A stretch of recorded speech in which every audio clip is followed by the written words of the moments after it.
सर्वप्रथम हम सब मिलकर बाबा को और भगवान को एक साथ प्रणाम करेंगे। भगवान बाबा हनुमान जी को प्रणाम।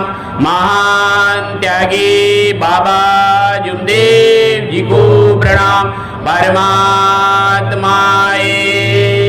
भगवत प्राप्ति के लिए निष्काम कर्म परम पूज्य परमात्मा एक सेवक मंडल वर्धमान नागपुर की ओर से बाबा के आदेश अनुसार आज दहेगांव और दहेगांव परिसर के सभी गांवों और सभी सेवकों के माध्यम से आज यहाँ पे एक भव्य दिव्य सेवक सम्मेलन आयोजित किया गया है और उसी सेवक सम्मेलन के उपलक्ष्य पे यहाँ पे भगवान बाबा हनुमान जी एक भगवत कार्य की चर्चा बैठक यहाँ पे शुरुआत है और इस चर्चा बैठक में स्वयं शक्तिशाली भगवान बाबा हनुमान जी उपस्थित है। बाबा हनुमान जी को मेरा प्रणाम। उसी प्रकार हमारे सदगुरु और मानव धर्म के संस्थापक महान त्यागी बाबा जुमदेव जी उपस्थित है। बाबा जुमदेव जी को मेरा प्रणाम। उसी प्रकार हमारे सबकी आई वाराणसी उपस्थित है। आई वाराणसी को मेरा प्रणाम। उसी प्रकार इस चर्चा बैठक के भव्य दिव्य सेवक सम्मेलन के अध्यक्ष महोदय व परम पूज्य परमात्मा एक सेवक मंडल के अध्यक्ष महोदय आदरणीय रविंद्र जी गायदने भाव को मेरा नमस्कार।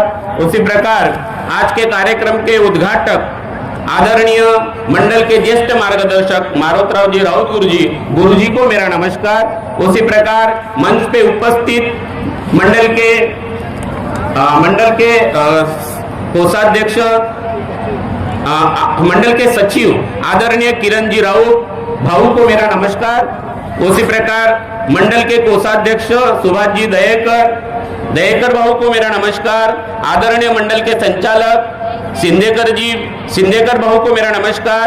उसी प्रकार मंडल के संचालक आदरणीय जोगी भाऊ को मेरा नमस्कार। उसी प्रकार मंडल के संचालक आदरणीय तापेश्वर जी वैद्य भाऊ को मेरा नमस्कार। और उसी प्रकार मंडल के माजी कोषाध्यक्ष आदरणीय फकीरचंद जी वैद्य भाऊ को मेरा नमस्कार। आदरणीय मंडल के मार्गदर्शक नंदनकर काका को मेरा नमस्कार। मंडल के माजी सचिव आदरणीय सूरजलाल जी अंबुले भाऊ को मेरा नमस्कार। उसी प्रकार मंडल के माजी संचालक आदरणीय पडोड़े भाऊ को मेरा नमस्कार। मंडल के मंच पे उपस्थित सभी मार्गदर्शक आदरणीय धनखेड़े जी चंदनखेड़े जी धनाड़े जी, मंच पे उपस्थित मंडल के माजी संचालक शाहू जी और इस कार्यक्रम के आयोजक आदरणीय दिलीप जी ठौकर, आयोजक काटेकर भाऊ और यहाँ पे उपस्थित सभी सेवक सेविका बाल मित्र, आप सभी को मेरा नमस्कार। ये भव्य दिव्य आयोजन, ये जो एकता का प्रतीक, और इस प्रोग्राम में तो मैं कल से आया हूँ और इतना हमें आनंद लिया है कल से। और आज सवेरे जब यहाँ से रैली निकली और बाबा ने, जब हम छोटे थे बाबा कई जगह पे प्रोग्राम करते थे तो बाबा पूछते थे मार्गदर्शन करते करते कि वो कितने सेवक है, बोले इस मार्ग में आने के बाद जिनको समाधान मिला, जिनको शांति मिली तो हाथ खड़े करो बोले। उस समय काफी लोग हाथ खड़े करते थे, आकाश की ओर हाथ खड़े करते थे। बाबा कहते थे मुझे भी नहीं लगा बोले कि ये अपार दैवी शक्ति इतने लोगों को समाधान पुराएगी, मुझे बहुत आनंद होता है बोले, क्योंकि ये जीवन आनंद के लिए मिला बोले। क्या के लिए मिला? आनंद के लिए मिला। तो हमने आज वो आनंद, ये सेवक सम्मेलन, ये सेवकों का मिलन, हमने देखा हमारे युवा नाच रहे हैं बाबा के नाम से। नाचता तो आदमी शादी में भी, बरोबर है कि नहीं, लेकिन यहाँ का नाचना बाबा के नाम से, यहाँ का आनंद लेना बाबा के नाम से। बाबा हनुमान जी ऐसा मंत्र है कि जिसकी जरूरत आज घर घर को है, पूरे देश को है। कश्मीर हो या कन्याकुमारी, गोवा हो या गुवाहाटी, हर घर में हो बाबा हनुमान जी, बाबा हनुमान जी, बाबा हनुमान जी, बाबा हनुमान जी, है ना। ये बहुत बड़ी जिम्मेदारी है और ये कार्य बाबा ने किया। हम जब छोटे थे हम देखे इस एरिया में, भंडारा जिले में बाबा घर घर में, गांव गांव में गए और अभी हमारे खोड़े दीदी ने बताया कि कोई मारोगी वो, उस दुखी कष्टी आदमी के ऊपर कोई देखता नहीं था, नजदीक नहीं करता था, समाज ने हकाल दिया था। ऐसे लोगों को बाबा ने अपने पास बिठाया। वो अपार सदगुरु, महान गुरु ऐसे युग पुरुष को मेरा कोटि कोटि प्रणाम है।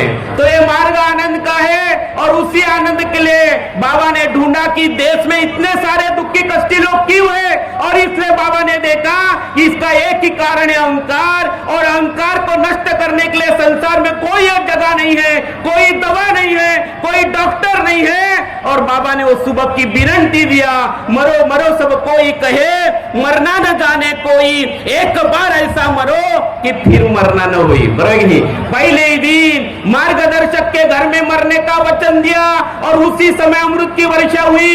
यहाँ पे बालकदास जी ठोकर उपस्थित है। उनको ऐसा लगा जब वो खिड़की में गए तो ऐसा कहा भगवान ने बोले कि मैं इधर मरने का वचन दूंगा और मेरे घर के दुख दूर होंगे। बराबर की नहीं, उन्होंने खिड़की में वचन दिया और अमृत की वर्षा इनके खापा गांव में हुए।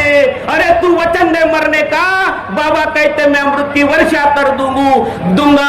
अरे तू वचन दे तत्व शब्द नियम पर चलने का, मैं तेरे आत्मा में परमात्मा का रस भर दूंगा। यह ऐसी अपार कृपा है, अपार कृपा है। या उदाहरण है कई लोग, आज हमारे गायधनी दीदी नहीं आई, मुझे बड़ा अच्छा लगता है उनको। लास्ट ईयर मैंने यहाँ पे सुना था, बहुत ही सुंदर मार्गदर्शन। और उनका मार्गदर्शन कि एक पति हमने देखा था कि वाल्या का वाल्मीकि हुआ। गायधनी दीदी ने लास्ट ईयर यहाँ पे मार्गदर्शन किया था और उनका प्रैक्टिकल अनुभव बहुत ही सुंदर है। और मुझे ऐसा लगता है कि गायधनी भाव के पीछे उसी शक्ति का, जैसे बाबा जुमदेव जी कहते थे कि शक्ति चली गई, व्यक्ति रह गया। बोले आप सबको हमारे माता बहनों को बाबा शक्ति कहते हैं। शक्ति आप समझिए, ये आई के लिए नहीं, सबके लिए है। आपका रोल आपके परिवार में बहुत बड़ा है। जिस घर की नारी दुखी है वो घर कभी उद्धार और प्रगति नहीं कर सकता। इसलिए मैं सारे सेविकिन दीदी से मैं विनती करना चाहता हूं कि आप खुश रहो, आप आनंद में रहो। मुख से कभी ऐसे शब्द मत निकालना कभी ऐसे शब्द। कभी बार हम धमकाते हैं, बरोबर एक नहीं, मैंने यहाँ घर आते तो मीर आई नहीं तो तुमची मार आई बोलते, बरोबर नहीं। ऐसा ना बोलिए। पति के लिए माँ उतनी, पति के लिए माँ भी उतनी और पत्नी भी। आप उनकी धर्म पत्नी हो, आपको संभालना बहुत जरूरी है। कभी अपने नसीब को दोष मत देना। बाबा जुमदेव जी कहते हैं कि स्त्री के लिए उनका पति परमेश्वर है। कभी मत ऐसा बोलना, हम सुनते मैं नसीब फुटको मने हमारा पदरा पड़ना तो बोले, आपके नसीब फुटके नहीं है, शराबी जरूर है लेकिन वो इस मार्ग में आए हैं। और यहाँ पे हेडाऊ जी है, उनको पूछिए, उनकी बीवी कहती है कि मेरा ग्रेजुएट पत्नी है। हमारे हेडाऊ जी वो भी इन्हीं के एरिया के हैं, अपने गायधनी भाव के एरिया पे। तो वो कहते हैं कि मेरा सौंदर्य मेरा परिवार है, मेरा सौंदर्य मेरा पति है। और उन्होंने अपने बेटे को एमबीबीएस डॉक्टर बनाया, बराबर कि नहीं, एमबीबीएस डॉक्टर बनाया।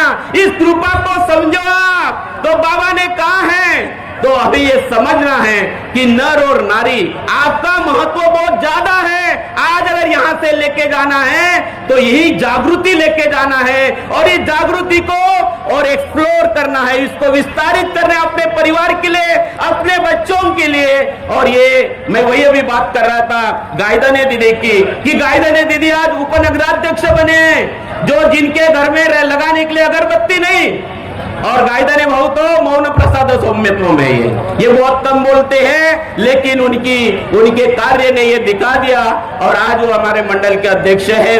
कहने का मतलब है कि हमारी एकता, परिवार की एकता जैसे जरूरी है पति पत्नी के बीच में, वैसे हमारे सेवकों की एकता, हमारी एकता ही संसार के लिए बहुत बड़ी शक्ति है। यहाँ पे हमारे सचिव आदरणीय किरण राउत जी बैठे हैं, वो बाबा के संगत में रहे हैं और वो बचपन से तबला बजाते थे। उन्होंने एक बार एक जगह पे मार्गदर्शन किया था, किरण राउत जी ने मार्गदर्शन किया था।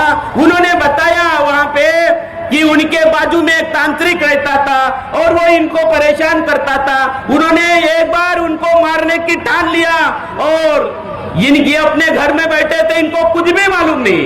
और उस समय इनके घर में एक बाबा के सेवक है नागेश जी, वो पूरी गाड़ी भर के इनके घर में आए और वे भगवत कार्य की चर्चा करने लगे और वो तांत्रिक का कुछ गुंडों को बुलाया था। इनकी घर की एकता देख के वो सारे गुंडे भाग गए। ये सेवकों की ताकत होती है, ये भगवत कार्य की ताकत होती है। और इसलिए मेरे प्यारे सेवक भाइयों और बहनों, हमें ये बात समझना है, ध्यान में रखना है, हमारे सब सेवकों की एकता। और कई लोग कहते हैं, सबने बताया है, ये दुर्भाग्य की बात है कि हमें ये माइक पे बोलना पड़ता है। कॉमन सेंस की बात है कि बाबा के बाद मंडल ऐसा बताना पड़ता, बोलो है कि नहीं? ऐसा बताना पड़ता। अरे पूरब, जो सूरज है वो पूरब से निकलेगा कि पश्चिम से निकलेगा, बताना पड़ता है क्या? हर रोज किधर से निकलता है? पूरब से निकलता है। अरे उस समय एक ही संस्था थी, कॉमन सेंस की बात है, किसी को बोलने की जरूरत नहीं। लेकिन कुछ लोगों ने दुकानदारियां बनाए, क्यों बनाया मुझे मालूम नहीं। अरे इस मार्ग का भगवान एक है, भगवान एक, भगवान एक है, बाबा एक है, मंडल एक है, मार्गदर्शक भी एक है, क्योंकि भगवान एक है। और वो आत्मबोल बाबा के मुख कमल से निकले और कोई आत्मबल की जरूरत नहीं। फिर भी अगर कहीं आत्मबोल सुनने के लिए जाते हो, आपके जैसे अंधश्रद्धा वाला इस संसार में कोई है नहीं, कोई है नहीं, बराबर है नहीं? वो बाबा के मुख कमल से आत्मबोल कौन से निकले? हे मानव, तू मुझे कहाँ ढूंढ रहा है? 24 घंटे मैं तेरे पास हूँ, जिस पल मैं छूट जाऊंगा तेरा शरीर मृत हो जाएगा। बाबा को लगा भगवान मेरे पास है, और गंगाराम जी रंबाट कहते मेरे पास शैतान है। बाबा बोलते तू मूर्ख है। अरे जो शैतान नहीं, वो भगवान है, भगवान। बाबा ने ऐसे लोगों को पकड़ा। यहाँ तापेश्वर जी वैद्य होंगे, वो क्या कहते हैं इस मार्ग में? बोले सब 12 घाट के पानी पी के लोग आए, बोलते ना 12 घाट के, शेर 12 घट का पानी पीता है, वैसे इस मार्ग के भी लोग आए। तो बाबा का विश्वास था ये 12 घट का पानी पीने वाले लोगों के ऊपर, कि बोले ये समझ सकते हैं, जो दुख के गहराई को जितना ज्यादा समझता है, वो आनंद की गहराई को और ज्यादा समझ सकता है। लेकिन बाबा जुमदेव जी कहते अपने मार्गदर्शक में, माझे सेवक निवा अंधेऱ्यात म्हणे, मेरे सेवक अंधे बोले, ना मालूम बोले, भगवान कहाँ देखते? बोले बिल्डिंग में देखते कि कचरे में देखते। मैंने जो बताया वो नहीं करते, बोले यानं हे केलं न त्यानं ते केलं, आगे। मैं निवेदन करता हूँ, हमारे ये नई बॉडी बहुत अच्छे लोग हैं, ये इन्होंने दुख देखा, परेशानी देखा, और इन पैनल के पीछे सोनकुसरे और हमारे सोनकुसरे काका जी की तपश्चर्या है। यहाँ पे तो वैद्य जी बैठे, फकीर चंद जी बैठे, हमारे कुछ लोग हैं जो चुनाव में खड़े नहीं, उनका भी त्याग है, इनकी तपश्चर्या है। व्हाट्सएप वाला ग्रुप है, ऑनलाइन है, काटेकर भाव जैसे लोग हैं, इन्होंने भगवान को योग मांगा था, ये 15 लोग ही चुन के आना चाहिए। कई लोगों ने बहुत काम किया। हम इनसे निवेदन करते हैं कि आप ऐसे खबरीलाल लोगों से दूर रहो। आपका खान खराब करने वाले लोग आपके पास में आएंगे, आप मुट्ठी बनकर रहो 15 लोग, ये हमारी निशानी है। आपकी एकता हमारे लिए आनंद है, हमारे लिए उत्सव है, और ये 15 लोग रहेंगे, क्योंकि इनके पीछे राउत गुरु जी और सोनकुसरे काका जी का मार्गदर्शन है। इनके पीछे योग है, और 11,000 लोगों का विश्वास है, 11,000 लोगों का विश्वास है। निवेदन है कि आप जो भी कोई निर्णय ले, यहाँ से 500 साल के लिए, 1000 साल के लिए आप रहे न रहे, लेकिन आपने लिया हुआ निर्णय युगों तक रहेगा। ऐसा बाबा का सपना, ऐसी वैचारिक क्रांति का उद्देश्य आपके सामने होना चाहिए। जब भी आप किसी गांव में जब कोई मार्गदर्शक की नियुक्ति करते हो, वो संचालक प्रिय मार्गदर्शक नहीं होना चाहिए, वो गांव प्रिय मार्गदर्शक होना चाहिए, क्योंकि उनको गांव संभालना है। गांव जैसे गांव का सरपंच अपने गांव को संभालता है, वैसे बाबा ने सिस्टम बनाई है। वो संचालक प्रिय भी होना चाहिए, नो डाउट, लेकिन वो गांव प्रिय होना चाहिए। और संचालक किसी एरिया का नहीं है, वो परम पूज्य परमात्मा एक सेवक मंडल का है, इसलिए संचालक ये सेवक प्रिय होना चाहिए। संचालक सेवक प्रिय होना चाहिए, किसी व्यक्ति का संचालक नहीं। वो संचालक परम पूज्य परमात्मा एक सेवक मंडल का है और मुझे पूरा विश्वास है आने वाले 5 साल के लिए ऐसा अच्छा संचालक मंडल हमें मिला है। ये अपना 1000 लोगों का विश्वास और 14,000 लोगों का विश्वास नहीं है, ये इनका काम है कि उन जिन लोगों ने विश्वास किया 14,000 लोगों ने उनका भी विश्वास हासिल करना और जिन्होंने विश्वास किया उनके विश्वास को बना के रखना। ये वैचारिक क्रांति का मार्ग है। लोग बोलेंगे, बाबा को भी बोला, सत्य को भी, यहाँ पे तपश्चर्या है, सोने को तपना पड़ता है तब वो हमारे माता बहनों के कानों में जाके गहना बनता है। ऐसे ही सत्य को तपना पड़ेगा। लेकिन बाबा ने सिद्ध किया कि सत्य ये ईमान है, ईमान भगवान है। और इसलिए मेरे प्यारे सेवक भाइयों, आप सभी से निवेदन करता हूं कि इस अंधश्रद्धा के पीछे ना जाओ जहां डर पैदा होता है।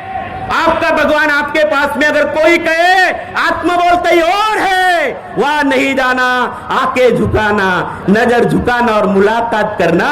और उमरेड गांव में जो बाबा ने बोला था कि कोई भी सेवक ये न समझे कि बाबा नहीं देख रहा है, अरे बाबा सबको देख रहा है। जो जो तत्व शब्द नियम से चलेगा उसके आत्मा को बाबा के आत्मा का टच रहेगा। वो अपार शक्ति आपका भगवान आपके पास है, ये बाबा जुमदे जी ने दिखा दिया है। अरे कहीं और भटकने की जरूरत नहीं। और जो भटके हुए हैं वो अंधश्रद्धा में है, मैं हाथ जोड़कर निवेदन करता हूं, जहां जहां मेरा आवाज जा रहा है, जो दुखी पीढ़ी हो वो अभी से अभी बोले बाबा हनुमान जी, वो उठकर बैठता है। ये शब्द ही भगवान है, ये शब्द ही भगवान है। और राउत गुरुजी और इन्होंने एक सेवक को, हमारे काटेकर बंधु और हमारे जोगी जी बताते हैं, जिनको कैंसर और एड्स निकला था, उनकी रिपोर्ट 0 आई। सिर्फ गुरुजी के शब्दों के ऊपर। शब्द की ताकत इतनी बड़ी है। वाणी ऐसी बोलिए जो मनवा शीतल हो और हमको शीतल करे, आपको शीतल हो। मेरे सेवक भाई और बहनों, आपसे निवेदन है, यह आत्म जागृति का मार्ग है। जागृत आत्मा ही मुक्ति का जीते जी अनुभव कर सकती है। यह बैठक में इसीलिए जाना है क्योंकि अहंकार से शुरुआत हुआ ये मार्ग, शराबी से मुक्त हुई, प्रपंच सात्व परमार्थ करते हुए अहंकार को मिटाकर मैं को मिटाने वाला मार्ग, जहां मैं मिट जाता सिर्फ परमात्मा बच जाता, भगवान बच जाता, बाबा हनुमान जी बच जाते। और फिर आंधी और तूफान सेवक को न रोक पाए। जब बाबा जैसे सदगुरु सेवक को मिल गए, अरे मरने के सब इरादे जीने के काम आए। जब ओटो पे बाबा हनुमान जी का नाम आए, बाबा हनुमान जी का नाम है। ये जागृति का मार्ग है। या जागरूक हो, ये सबसे बड़ा धन है। ये आत्मा की भूख मिटाता है। यही पे धोख गाँव है। बाबा ने ना पूरन पोड़ी मांगी, ना भोजन मांगा, बाबा ने मांगा भगवान को सत्य मर्यादा प्रेम दो। ये आत्मा की भूख है, सत्य मर्यादा प्रेम। मैं आपसे निवेदन करना चाहता हूं, ये आत्मा की भूख मुक्ति दिलाएगा। ये आत्मा की भूख जीते जी मुक्ति का अनुभव कराएगा। इसी क्षण इसी पल नजर झुका ली और मुलाकात कर दी। बस हमें हमारे विचारों को बदलना है। थोड़ी नजर बदल दे, नजारे बदल जाएंगे। किस्त बदल दो, किनारे बदल जाएंगे। इतना ही बोलकर मैं अपने वाणी को विराम देता हूं। बहुत बहुत धन्यवाद। नमस्कार। धन्यवाद धनंजय साहेब, अत्यंत सुंदर विचार आणि सर्वांना मंत्रमुग्ध केल्याबद्दल खूप खूप धन्यवाद। यानंतर मी भाषण करत